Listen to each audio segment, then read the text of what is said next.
Hello, writers and crafters. I'm Valerie Ihsan. And I'm Erick Mertz. And this is episode 108 of the podcast, and it's March 28th as we record this in 2023. Today, we are going to be talking about website basics, but it's part of a three-part series that we're going to do this month. And the first is going to be on the website basics. Next week, we'll be talking about SEO and how that works and why you need it and what it's for and all that. And then we'll follow up with a marketing from the ground up Tutorial. Yeah. Something like that, we'll call we're it. kind of calling this series Marketing You Own. And we distinguish marketing that you own as being, you want to take this? Yeah, so I think it's important to distinguish between like an ad that you run on social media is marketing, but your social media platform falls entirely under that social media company's, it's theirs, like they own the platform. And at any time, Facebook or Instagram or whatever platform you're using can just, I don't want to say they could pull the wool out from under you, but there is the possibility that the site, that platform could change fundamentally, and what you're doing marketing wise would change. The marketing that you own and control is the content marketing that you're doing on your website. That is your real estate, and as long as you are maintaining that website, that's marketing that you own. So we're going to talk a lot about like building the foundation, your foundation, kind of from the inside out. All right. Well, announcements. I have a group coaching cohort that is going to be starting in a couple of weeks. It is normally my group cohorts are 3 months long, but because we're heading into summer. Oh, don't say that. Don't say that. I'm only going to make it 2 months because I've got some travel that I'm doing in June. So the cohort's going to be roughly April 11th through June 7th. And right now, the cohort has chosen to meet on Tuesdays at 2 p.m. Pacific time. But that can change. The new cohort can change it to any day, Tuesday, Wednesday, Thursday, during my Pacific daytime hours. And then we can just decide on that together. But the sale price is $333, and that's meeting weekly for group coaching. So you can go to my website, valerieihsan.com/shopping, and you can find the group coaching sale price there. Any updates on your side or announcements? Not much. I am, kind of head down getting my website together, and that's pretty exciting. But that actual, that manifesting in something real and tangible is still a couple of months away. So I'm working hard in the present for the promise of the future, Val. That's just what I'm doing. I like that. That's kind of a good mantra. Working hard in the present for the future. Is that what we said? Yeah. Nice. I mean, I'm working on a novella that I love. I mean, I'm loving the writing that I'm doing, and so that's keeping me grounded. But in a business sense, just like, my website, I just got a site map from the web designer, what my new site's going to look like and its flow, and so I'm at that very ground, like basic stage. And again, I'm looking forward to it. I'm being optimistic. And it's going to be a couple of months, but it's going to be great when it's done, though. I believe Sweet. so. Yeah. Yeah. I haven't done much. That was me knocking on wood, people. Yeah. I haven't done much. My birthday was yesterday, so I took the day off. Or no, actually it was Monday. My birthday was Monday. So I took Monday off, and I had a party on Sunday. And so it's been kind of like a stretched out like week of celebration. So mostly I've just been like visiting with friends and, doing some coaching and stuff and working on our taxes. Oh, yeah, I've got that So coming this weekend. that's pretty much what I've been able to accomplish the last week. It's just some coaching here and there and taxes, and it just takes so much longer. I thought it was so cool. I had this spreadsheets and the P&Ls for everything all set up way in advance. This was the first year I've ever done that. I was so proud of myself. And then for some reason, like TurboTax is like, I don't know, Ali was working on it for over 4 hours yesterday and he's still not done. So I'm not sure what is going on because it didn't when he started putting in my Schedule C stuff, it was slightly different from last year's Schedule C. I don't know. And so it Right. keeps saying there's an error. You need to, and so he's been trying to fix it or, make some sort of adjustment somewhere to reconcile it. And it's just not working. So he's going to take all my stuff out and just put it in. So that's sad. I feel bad that he messed up or it Dear messed up during TurboTax. my stuff. Yeah. And I did, I did TaxSlayer. I tried that out this year too. I think we're going to stick with TurboTax though. Yeah. It just seems to have a better, not infrastructure, but interface, Yep. the usability is a little bit easier. Makes more I sense. believe so. There's a lot of, tax stuff is weird and I mean, most people on the planet don't understand some of the verbiage. And Right. so TurboTax has always been really great by having if you hover over, it'll say what this form is for, or, why you would do this, or does this mean me? Oh yeah, it does mean me because I fit into this category. But TaxSlayer doesn't do that. So I was kind of flying blind through most of it. I like that TurboTax just asks you questions like, did you do this year? Mm-hmm. Reasonable things that might come up once. Like we sold a house last year. So this year it's going to ask, did you sell a home? And I will say, yeah, yes, I did. And it's I think it's intuitive in that way. I get a little suspicious where it's I feel like it's guiding me and I like to be in a little bit more control. There's a part of me that says, why are you guiding me toward this? And who's behind that? So I get a little conspiratorial, that we're gonna give you the illusion of ease and take more of your cash. That's kind of what well, that's why I wanted to try a different one to see if the return would be the same, and it was. So it wasn't yeah. The return, you're optimistic. It's rarely a return over here. Is it never a return? It hasn't been a return in years. So well, no this year 2023 I'm going to start paying quarterly taxes. Yay. So I don't know how to do that even yet, though I pay quarterly taxes dutifully, it's still never comes out the right way. So well, that doesn't bode well. Thanks for encouraging me, Eric. Sorry, it's facts of life. Okay, we're not here to talk about taxes. All right. Taxes are... What are you reading? Well, I am still working on Fairy Tale. Okay. Because I love my dear mother, but she works at a bookstore and she must bring me 3 to 5 books a month. And in the last week, she brought me a couple of anthologies that I had wanted to read. And so right as I'm at the stretch drive of the book I'm reading, she brought me a Doctor Who anthology, the 11 Doctors and 11 Stories, the 50th anniversary collection, which is super exciting. And so I had to take a couple of reads of a couple of those stories. They're just short stories. So I've been reading that, and I'm also reading Dispatches from Anaris, the tales in tribute to Ursula K. Le Guin that was published by Susan DeFreitas. She's a Portland editor and publisher. Yeah, so that anthology I've really wanted to read for a long time, and I ended up with that. So, yeah, I'm gonna out myself here. How do you spell Anaris? It's Anarres. Okay.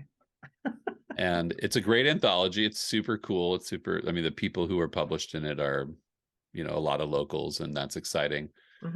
But it's just like the timing of the world, right? You're getting down to it jumped the stack. It had to. It jumped the stack. And she was so happy to give those. I found these for you. I figured you'd like these. And the book I'm reading kind of growled at me like, come on, I'm almost there. You're almost there. You're almost done. But yeah, so I'm now reading 3 books at once. What about you? Well, not to brag, but Oh, not to brag, but brag. I finished 2 books this week. Pilgrimage by J.F. Penn, which Is it was good? I've never her. read her writing. I don't know.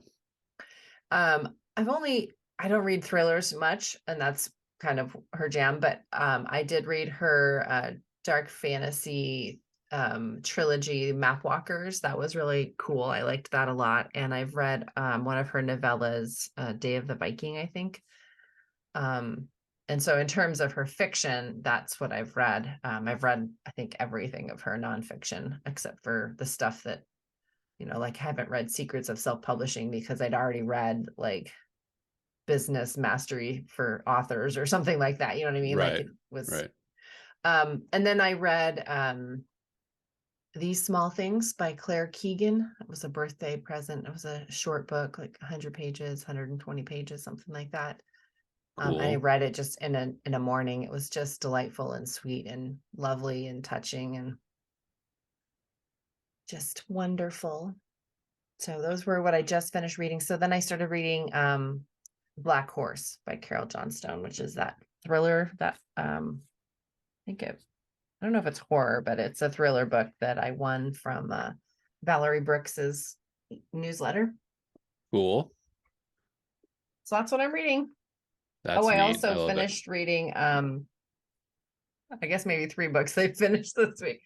I also finished reading Secrets of Hartwood Hall, I think it's called, by Katie Ludson or something. It's a Victorian Gothic cool story, the governess Love that it. works in the creepy house and falls in love with the gardener. I It was a great book. I loved it. Sounds like a familiar story. Mm-hmm.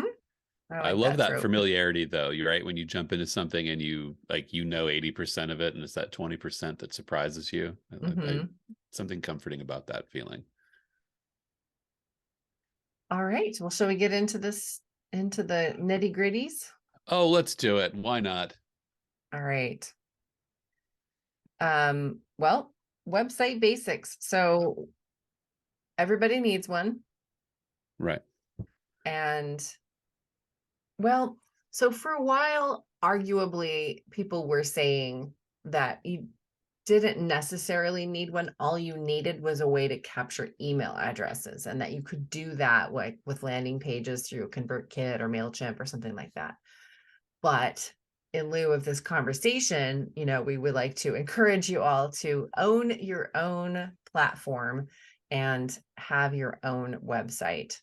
And I think one of the most important things to have on a website is a way to capture email addresses, Right. so that you can start your mailing list and build your fan base. Right. I think it's entirely possible to successfully do elements of author businessing without. I think you could do elements of it, but what we're talking about is, again, if you are relying on something outside to gather your emails or do those things, then you're putting your faith in something else. There are, again, this sounds like it may sound silly, but those other means could go away. The terms of those other things can go away. You're talking about the landing pages or like the Yeah, author like, pages at BookBub, say, or right. I mean, and Amazon. think of the scenario that I was thinking of is like, let's say you write erotica. And if you write erotica, you are, obviously there's a huge market for it, but that market isn't for everybody. And a lot of marketing will say, hey, this is like no erotica. Like, well, so there is a scenario that could play out where maybe the platform that you're using no longer wants to support erotica. Where are you at that point? You have all of your, sort of digital real estate in someone else's. You're basically like renting an apartment at that point instead of owning a Mm-hmm. home. And, I don't like, someone might hear this and say, well, I don't write anything fringy. I don't write anything risky, so it doesn't apply to me. But again, if you listen to any of the big sort of big picture marketing people, they'll say like you want something that you own, like that you have control over, because otherwise, someone else has control over it and you're on their terms. So when we say a website, like what we're talking about is that URL, which is you. So for me, I have Erick Mertz writing and Erick Mertz author. They're different, but one of those is my business site and the other is my author site.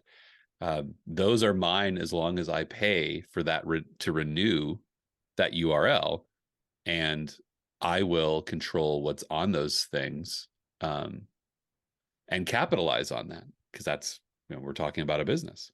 Yes. What is your URL? Same as yours. Valerie Ihsan is the author services, the coaching and the editing, and then Valerie Ihsan author is the author page. Right. And so for that, like, when that's yours, then you can, the sky's the limit, and it's up to you what goes on that site. I mean, sites have structure. I always like my designer that I'm working with now calls it, well, the general term is a site map, but it's basically, how everything filters down from that main page, from the ValerieIhsan.com or ErickMertzWriting.com. That's your top URL. And then from there, you decide what are the pages, like what what are you going to have on your website? And at that point, it's kind of sky's the limit. You can do whatever you want. I mean, yes, there are some, in terms of navigational flow, there are some like preferred ways of doing things. Back in the day, the newspaper lingo is whatever's the most important needs to be above the fold. So right. Of course there's no fold in your website, but it is a scrolling thing, so whatever, or even if you don't have the website that scrolls, if you've got one that has very, static pages that you go to, whatever is the first thing that people see when they open up your website. So right. Maybe that's a picture of your latest release. That's what's most important. Or maybe it's the reader magnet because you're really trying to drive people to sign up, on your website. Or, right. Maybe it's a picture of you because you're really working on, branding and getting out there and showing your face more often, or whatever it is. And so you can change that up. Whatever's most important at the moment can be above the fold. Right.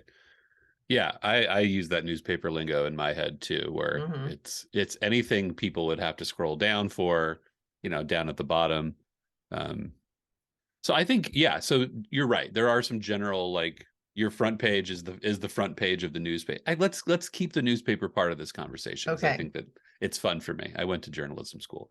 I think it's important. Like the top thing is like the front page of the paper, and that front image. And for the most part, for me, it's static. I never change the front page image on my site, either one. It just doesn't.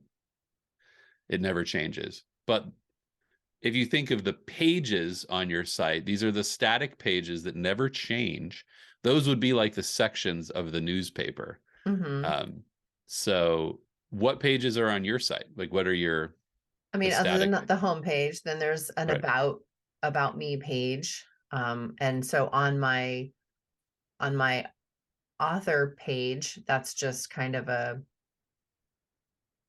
bio, really. But on the author services page, it's more my philosophy, about coaching and accountability and stuff like that, which I want to update. But yeah, so I have an about, which kind of doubles as a philosophy page, although I think I want to add a philosophy page, that really highlights like my coaching style and, well, philosophy. I have on my author services one, I have a coaching page, I have an editing page. I do have a podcast /news, kind of, that's my blog, which I don't really blog anymore. The podcast is my blog. I can't think of anything else off the top of my head. I'm sure I've got more. I mean, I've got my shopping page too, and I also have the retreat page.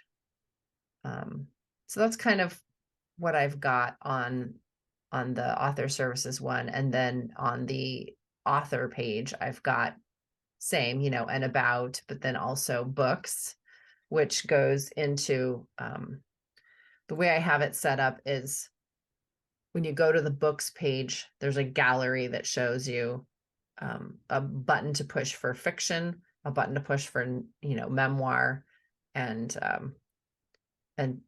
then it goes to another whole page. So categories of books, I guess. Right. Yeah. The author Yes. page is a little bit less robust. There isn't really a shopping page, but there should. Yeah. So I think one of the things I'm glad, yours kind of makes the most sense to talk about, because that, there are for most people, there's that the homepage, which is the hook, the front page. It's what gets people to click. And then most people have that about me, here's who I am. This is what I do. This is where you choose kind of your personal branding. Mm-hmm. Are you going to brand yourself as kind of that, soft, folksy, comfortable person? I've seen some authors brand themselves, they've got their arms crossed and they're standing by a pile of books. They're very professorial. Literary, yeah. So you choose, that's how you kind of define about who you are. And you've got maybe a tagline, if your fiction is all about, romance, second chance romance or something like that, you might have a tagline that refers to that, or, stories of heart and connection, or do you have a tagline for your paranormal stuff?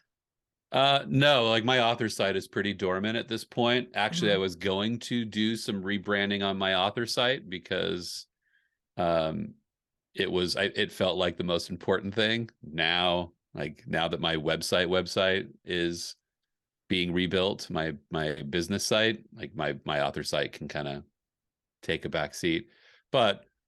And that was one of the things that was missing. Like it didn't have, there is no here's Erick Mertz, author of these things. Here's what the books look like. Here's the promise. Mm-hmm. But I think you bring up also a good point in that not having my author site, both of my sites use a blog. I'm especially blog heavy on my business site because that is what drives SEO, soon to be discussed on this very channel. But authors, I've seen people do that differently. Right? If you're running a web, if you do web videos, if you do a podcast, if you do, if you're an author that maybe does some comic books, I've seen some authors who do like a gallery of images. I think, you want to use, after you hook people into what you do and who you are, people want to see what that looks like, or sounds like, or, reads like. And that's kind of the next thing. Like the next page you're going to want is a showcase of some kind. So for you, it's the podcast, or other people, it's a bookstore, book gallery, something like that. One idea that I have that I haven't done is to create reading lists and have them all linked out with affiliate links, marked appropriately, of course. Right. But have on both sites, because it can, on the author site, it can be like, my favorite memoirs, or, my favorite women's fiction, or favorite paranormals, or something like that by genre. And then on the other, for writers website, could be, writer tools, or, the best book about how to write memoir, or, that sort of thing. Right. And these are, again, choices you're making about, like, I mean, if you think about it again from the principles of a newspaper, those sorts of things like lists or images are, I mean, everything on a newspaper page is designed to draw the reader's eye to whatever that story is, if it's, or an ad or something. Like you're trying to get everything is to try to draw those eyes and draw that attention. Like one of the things you'll track, and we'll talk about it in SEO is, and further in marketing, is like how, what's the reader or viewer experience of your website? Are you giving them, do people come to your website and look at the front page and then click off? Do they click on the blog, read once, and then walk away? Those are things that you begin to pay attention to, and the best websites, and I think you've probably seen seen dozens of them, and as have I, are the websites that people come on and they're invited to keep looking, keep exploring it. Are you interested in my fiction? Great, check out my podcast. Oh, if you like my podcast, I'm also going to do this thing. Read these articles about me. I think what you're trying to do, and that's part of content marketing, is just keep people in your space for as long as you can. I know that's like gets to be kind of silly at a certain point, but you can only do so much. But I was on a website for a guy. I do some writing for some big publishing companies, and one of the guys that I was interviewing for a chapter, I write chapters in books for these folks, and I was looking at one of my subjects' website, and I was on it for a good half an hour. Cool. And part of it was that I had to do research Mm-hmm. because I had to write about this person. But the other part of it was just masterfully designed, and it highlighted everything about this. This guy was a compelling character to begin with, but this took advantage and highlighted everything about him in such a compelling way. I was on it forever. And I'm sure that that's experienced a lot of his traffic experiences. People stick around and read it. So yeah, and that's a big factor again in SEO, how long people hang around. So I wonder what else, I guess a good tip then would be that if you're looking around at other author websites and finding something that you like the look of, don't reinvent the wheel, like borrow from that, model your site after the ones that really interest you and make you stay on the site looking around for a long time. And what is it about that site that kept you there? Can I do something similar on my site? Right. And I think it's important to look at two things. If you're going to look at what to imitate or who to imitate, I think number one, genre matters, right? So if you're a horror author, you don't want to look at a romance author at what they're doing. You want to look at a horror author. What colors do they use? What images do they use? How do they depict themselves? If you're a horror author, you don't want a picture of yourself sitting cross-legged in the wildflowers, right? Because that's not a horror author, but that's perfect for your romance author. So you want to look at and imitate those things. But I think it's also important, be realistic. If you are a first-time author, you've got one book, you've got one blog, and go look at authors who are relatively new and see what they're doing to capitalize on what they have. The last thing you want to do is go look at somebody like the guy that I was writing for. I got really, what's the word I'm looking for? Like, I don't want to say jealous, but I got really like a little bit of FOMO, like, oh my gosh, like, look at this guy. I don't have this. I don't have this.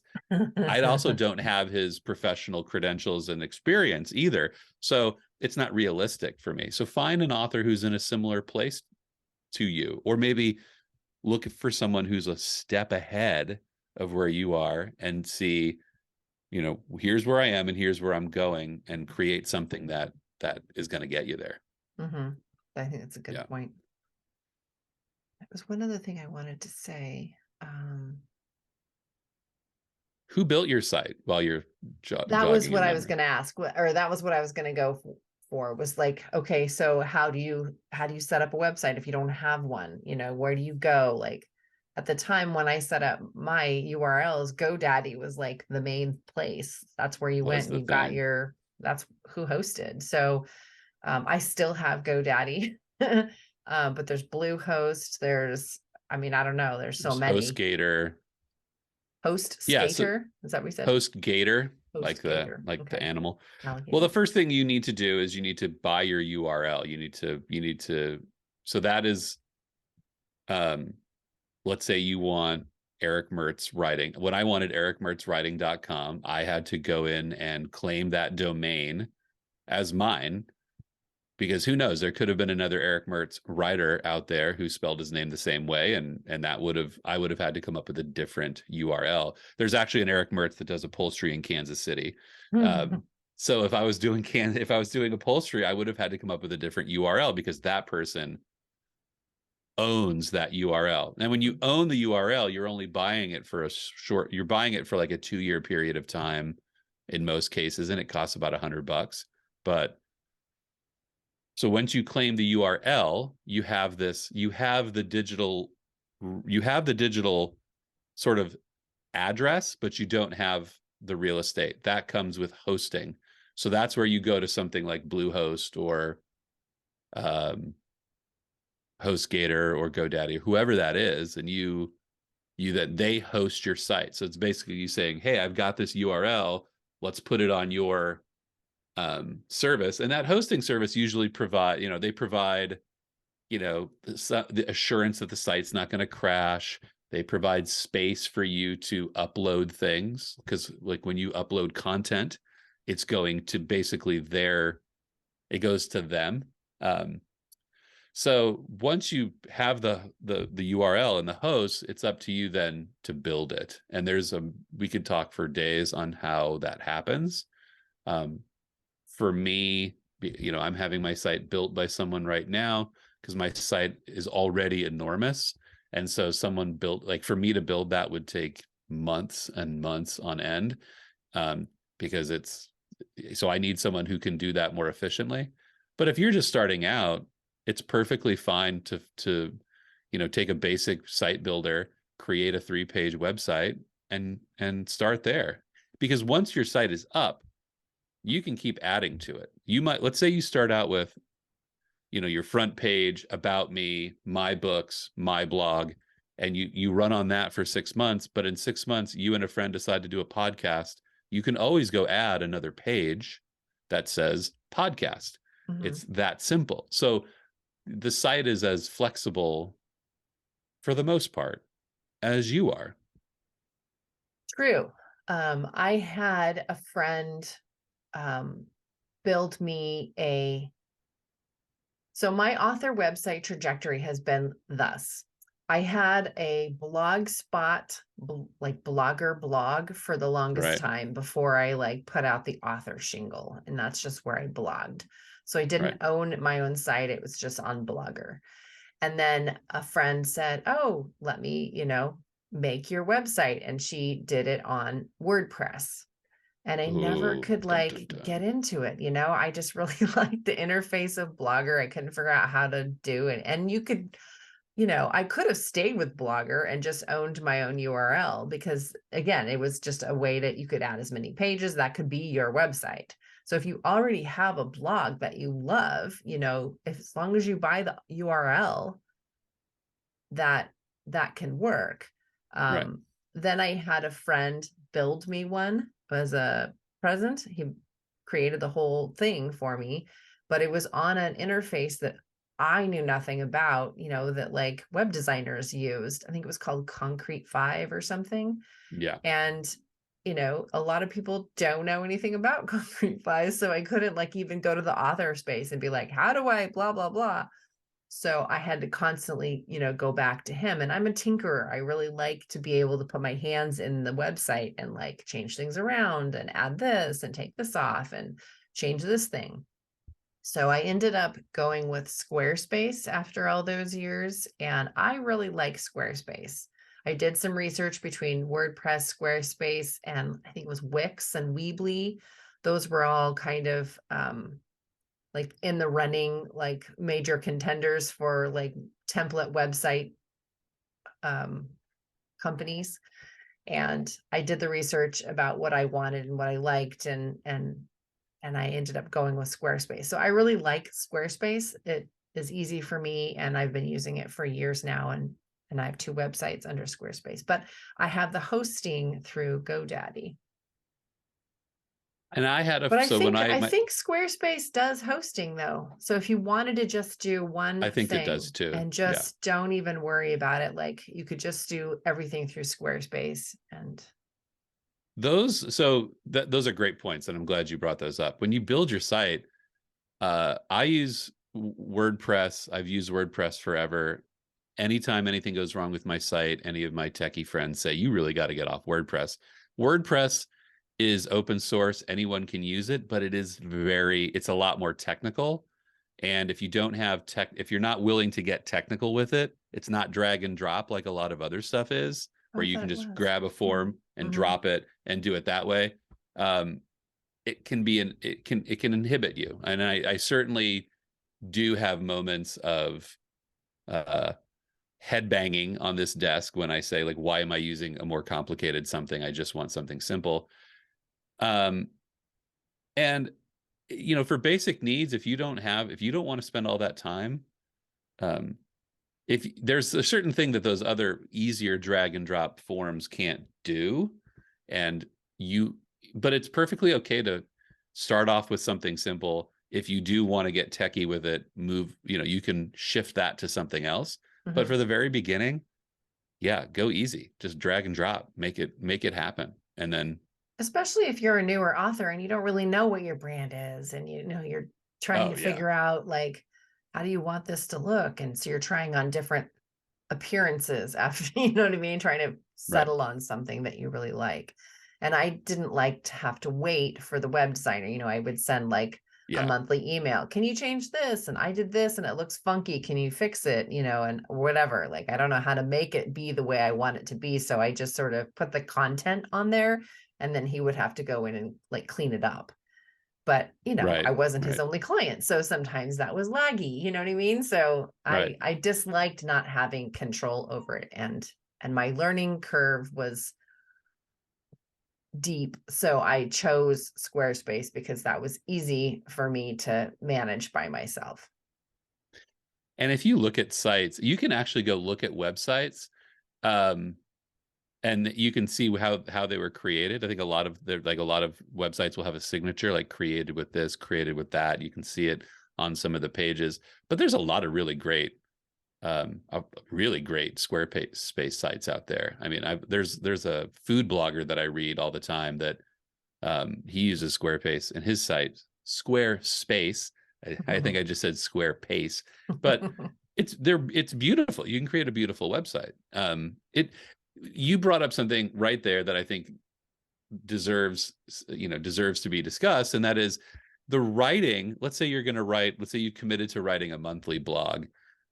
Whatever service you use, whether that's hosting, like whatever you're hosting or whatever site builder you're using, the writing of it is the easy part. Like, you will basically work on, it'll just look like any old sort of word processing document. You can just write. Where things become complicated is that when you're writing what's called the back end of your website, it appears on the front end however the site is designed. So like your site might, you know, you might be typing on what looks like a word processing document, but then when the blog goes up, it's got red text with a black background. And, so those are all the things that building and designing does, is like, taking that document that you're just writing a blog in and turning it into the beautiful colors, the beautiful background, the beautiful feel that you want, making sure that the image nests just perfectly, it doesn't look all wonky. I have So yeah. wonky stuff because I'm not a Oh man. designer. Oh, I hate that feeling when you're like, I always press like preview a blog, Mhm. and then it'll be like, that looks 99% looks great. Why is that picture all the way over there? Yeah. And that looks terrible. My journalism teacher would have, been furious. So yeah, so maybe simplicity, if you're not going to get in there and tinker with codes and frames and all that stuff, which few of us are really care to do, or you don't have like, I have a friend whose web designer is their like 16-year-old kid, and Hmm. that's great. That's great. That's not everybody. So do something that works for you. All right, so takeaways. You can find a drag and drop, easy peasy like template website builder through like Squarespace or WordPress. There are a lot of cool things about WordPress. I have to say, there's a lot of like plugins. I'm like, ooh, I wish I could do that on my Squarespace site. Right. So there's, if you have a little bit more, if you're a little bit more savvy, WordPress might be the way to do it. I like Squarespace. There's Weebly, there's Wix, and then get your URL, get your hosting, and then have a reader magnet with a mailing list capture something. I mean, that's the main purpose for having the website, is to get emails signed up and to keep people on there as long as possible, like Eric said. And the other point is, if you're running an author service business, maybe you have an author services page, maybe your site is devoted to an array of author businesses. Your site is there to convert them to, you put out a blog. When I put out a blog, it's I'm there to inform a prospective client, but ultimately at the end of it, the drive is, if you still need help with this topic, get in touch with me, like that. And that's a lot of websites, a lot of that's content marketing. So, but again, you don't need to reinvent the wheel. You just have to have a good message. I mean, I think it all comes back to content, right? We can just end it on that in some way. Like, it's all about content. If you're genuine, you have a good message, you have a good service, people are going to buy your books, people are going to hire you for their service. That's the key. Cool. I know there's more that I wanted to talk about with that, but I think it will fit more nicely with the SEO conversation. So I can postpone it. I'll throw this out, and I will throw this out there at the beginning of the next one. If anyone listening to this listened to all of this and said, Eric, you got me started, but I don't really know what to do, I will talk to anyone about this. If all the things I've done as an author and a business person, I think a lot of them, I've made more mistakes on the site side of things than anything else. And I would be willing to talk to anyone at no cost other than time to talk about, like, to maybe help someone avoid some of the pitfalls that I walked into. Wait, I didn't walk in. In terms of website building? Yeah, in terms of the website. And I was just gonna say, I didn't walk into some of these. I ran into some of these screaming and yelling, like, so like there's a lot of the ways that you can go about creating a site, like, can be really, I don't want to say they can be setbacks, but I think that there's a lot of ways you can capitalize in the early stages to save yourself headaches down the line. And I'd love to share some of that experience with people. So get in touch with me. Right on. And how should they do that?